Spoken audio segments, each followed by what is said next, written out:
அனைவருக்கும் வணக்கம்.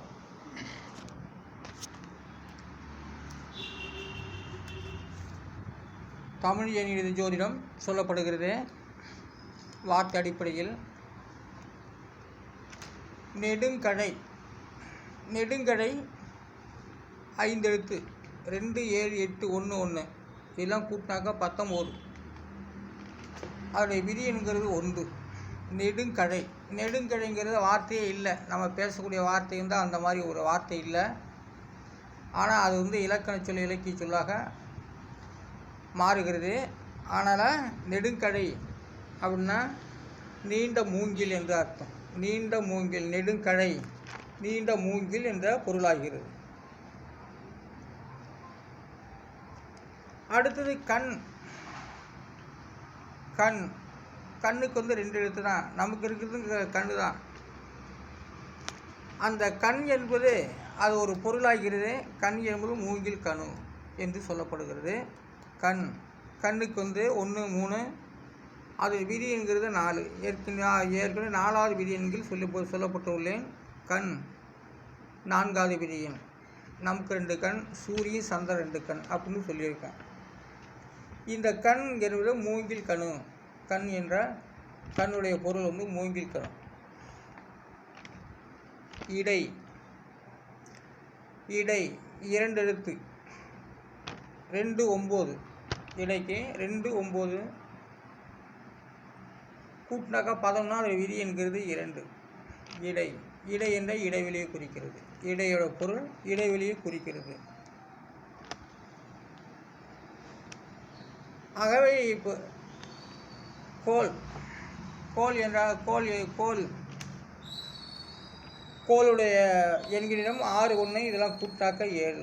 விதியன் 7. கோளுடைய பொருள் மூங்கிலால். கோல்னா மூங்கிலால். இன்று செங்கோல் நாட்டப்பட்டு வருகிறார்கள். செங்கோல் நிலைநாட்டிதான் கட்சி ஆரம்பிக்கப்படுகிறது. செங்கோல் அது கொடியாகும்.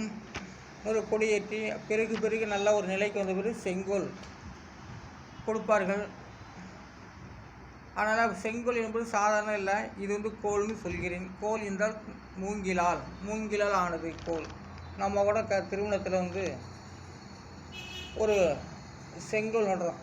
அது மூங்கிலால் செங்கோல். அதையும் வைத்து கொள்ள வேண்டியதான். அப்போது அவங்களுடைய செங்கோல் நாட்டி தான் திருமணத்தை ஆரம்பிப்பார்கள். அது கோல், அதாவது மூங்கிலால். எல்லாத்துக்கும் கோல் இருக்குது.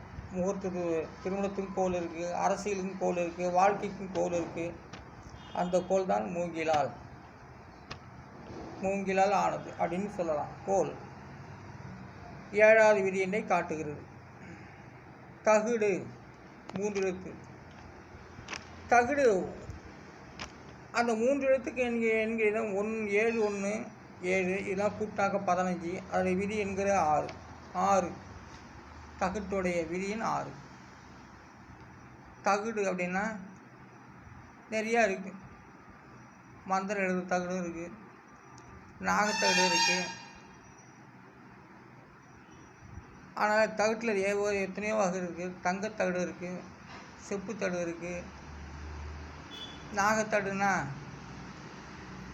மேலே போகிறது தகரம் தான். அதுக்கு இப்படிலாம் இருக்குது. நிறையா வகைகள் இருக்குது. ஆனால் தகுடு என்றால் பொன் தகுடு தான். தகுடுக்கு எண்கிணம் 6. அந்த 6வது எண்கிணத்தில் தான் பொன் தகுடு அமைந்திருக்கிறது. ஆனால் தகுடு என்றால் அது தகுட்டுடைய பொருள் பொன் தகுடு. தங்கத்தகுடுன்னு சொல்லலாம், பொன் தகுடு. சிதம்பரத்தில் ஆகாயம் எப்படி தங்க தகுட்டால் செஞ்சுருக்காங்களோ அதுதான். அது ஒரு எடுத்துக்காட்டு. ஆனால் தகுட்டில் பலவிதம். தகுடு அப்படின்ற ஒரு பேர் அது பொன் தகுட்டுக்கு தான். தங்கத்தகுட்டு தான் அது சமம். மற்றதெல்லாம் தகரம்லாம் இருக்குது. அதெல்லாம் அதுக்கும் எண்கிறது உண்டு. தகுடுங்கிறதுக்கு பொன் தகுடுன்னு பேர். சிதம்பரம் ஆகாயம் நடராஜ பெருமான் நல்ல தங்கத்தகுட்டு மேலேயே தங்கத்தகுட்டு நிழலில் ஆடுகின்றார். கண் அடுத்த இப்போ கண் சொன்னேன். மூங்கில் கணுக்கு. கண் என்றால் கணுக்களை குறிக்கிறது. ஒவ்வொரு கண் என்றால் கணுக்களை குறிக்கிறது. கண்ணுக்கு அதே நாலாவது விதியின் கணுக்களுக்கு வந்து கண்ணுடைய பொருள் கணுக்கள். ஒவ்வொரு கணுக்களுக்கு பேர் கண்ணுன்னு அர்த்தம். நவமணிக்கு வந்து 4 எழுத்து 8 5 1 7 இலா கூட்டக 21. அதில் விதிங்கிறது 3. நவமணின்னா நவரத்தின கற்கள், நவரத்தின மணிகள், நவரத்தினங்கள். அதான் நவமணினா 9. நவமணி நவரத்தினங்கள். நவமணியுடைய பொருள் நவரத்தினங்கள். நாவலம். அடுத்தது நாவலம் 4 எழுத்து 6 5 4 7 நாவலம் இலா கூட்டாக்க 22. அதில் விதிங்கிறது 4. நாவலம் என்றால் சம்பூநதம் என்று பேர். நாவலம் சம்பூநதம் விதிங்கிறது 4. அரசு உவா. அரசு உவானா அதோடைய பொருள் வந்து பட்டத்து யானை. இப்போ அரசு உவாவுக்கு வந்து எண்ணிடம் 1 3 5 9. அரசு உவா. அரசுன்னா அதோடைய இது பட்டத்து யானைன்னு பேர் அரசுக்கு. அரசுடைய விதி என்கிறது 9. அது அரசு என்றால் பட்டத்து யானை. இதுக்குமே வந்து ஒரு குடும்பத்துக்கோ ஒரு அரசியலுக்கோ ஒரு திருமணத்துக்கோ ஒரு பட்டத்து யானை ஏதோ ஒரு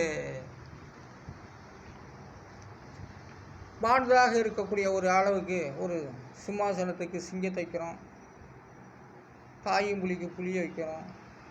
எல்லாத்துக்குமே ஒரு இடங்கள் இருக்கிறது. அதான் பட்டத்து யானை. அரசு பட்டத்து யானை. அரசுடைய பொருள் பட்டத்து யானை. தடக்கை 4 எழுத்து வருகிறது. 4 எழுத்து 7 5 7 5 இதெல்லாம் கூட்டாக 16. அதில் விதிங்கிறது 7. தடக்கைன்னா துதிக்கை. யானைக்கு இருக்கிற துதிக்கை தான்.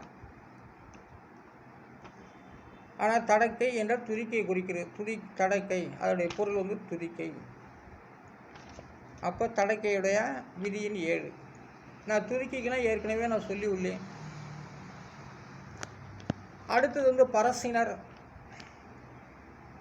7 3 4 9 9 இதெல்லாம் கூட்டாக்கா 32. அதோடைய விதிங்கிறது 5. பரசினர்.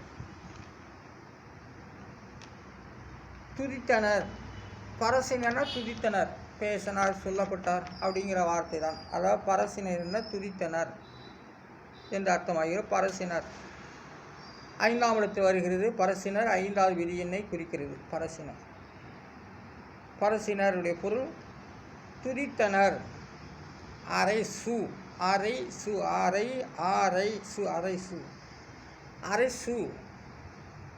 1 7 5 இதெல்லாம் கூட்டினாக்க 13. 8 5 13. அதோடைய விதி என்கிறது 4. அரைசு அப்படின்னா அரசரை குறிக்கும் எண்கணிதம்.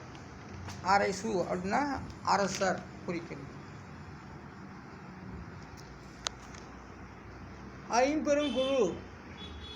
ஐம்பெருங்குழு. அந்த ஐம்பெருங்குழுவுக்கு வந்து எண்கணிதம் 5 7 2 5 8 3 6 இதெல்லாம் கூட்டாக்க 30. அதனுடைய விதி என்கிறது 9ஆம் இடத்தை குறிக்கிறது. ஐம்பெருங்குழு அப்படியா 9வது எண்ணினத்தில் வருகிறது ஐம்பெருங்குழு. அந்த ஐம்பெருங்குழு வந்து 9வது எண்ணினத்தில் வருவதால் அது மிகப்பெரிய ஒரு இடத்தை குறிக்கிறது. ஐம்பெருங்குழு என்றால் அமைச்சர் படைத்தலைவர்களை குறிக்கும். அதாவது 9ஆம் இடத்துல வந்து நல்ல கிரகங்கள், வலிமையான கிரகங்கள் இருந்துவிட்டால் அமைச்சர் படைத்தலைவர். பாவக்கிரகங்கள் தான் அதுக்கு தகுந்த மாதிரி பாவக்கிரகத்துக்கும் வலிமை உண்டு. ஆனால் பேர் ஐம்பெருங்குழு என்றால் அமைச்சர் படைத்தலைவர். 5 5ஆக கொடுக்கு பாரு 1 5 9 இதில் திரிகோணம். அதான் ஐம்பெருங்குழு அமைச்சர் அல்லது படைத்தலைவர்களை குறிக்கும். படைத்தலைவர்னால் 9ஆம் இடத்து பாவக்கிரகங்கள் நிறைந்திருந்தால் அந்த 9ஆம் நல்ல இடத்துக்கு குறிந்ததுனால் படைத்தலைவர். பாவக்கிரகம் இருந்ததால் அவங்களுக்கு வந்து படைத்தலைவர் அமைச்சர்களை குறிக்கிறது. அதனால் இந்த எண்கணித வார்த்தை அடிப்படை சொல்லப்பட்டு வருகின்றேன். 247 இடத்துக்கும் தனித்தனி எண்கணிதம் கொடுக்கப்பட்டு சொல்லி வருகின்றேன். நான் அரியலூர் மாவட்டம் திருஞான சம்பந்த ஜோதிடர், எண்கணித வல்லவர், தமிழ் எண்கணித வல்லவர். நன்றி, வணக்கம்.